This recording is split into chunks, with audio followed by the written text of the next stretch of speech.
কিয়ামতের বাড়িধারা এত বেশি, আপনি হ্যাঁ বললে শরীয়তের হুকুম হালাল হয়ে যায়, আপনি না বললে শরীয়তের হুকুম হারাম হয়ে যায়। আবার আপনি আঙ্গুল তুললে চাঁদ দুই ভাগ হয়ে যায়, জমিন থেকে পা তুললে আপনি আকাশে মেরাজে চলে যান। কি স্ট্যাটাস!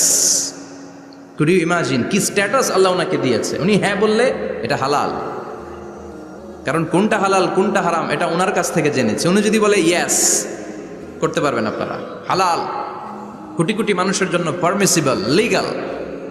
উনি যদি বলেন নো, আমাদের সবার জন্য এটা হারাম, কোটি কোটি মানুষ আর করতে পারবো না। ফুল তুলেছেন, চাঁদ দুই ভাগ হয়েছে, পা তুলেছেন, মেরাজে চলে গিয়েছে। আল্লাহু আকবার। তার মানে এমন নবী যে নবীর হা এবং না এগুলো শরীয়তের দলিল, ঠিক কিনা? এ নবী এমন নবী, এ নবীরে বাদ দিলে কোরআন বোঝা যায় না, এ নবীরে বাদ দিলে হাদিস বোঝা যায় না, এ নবীরে বাদ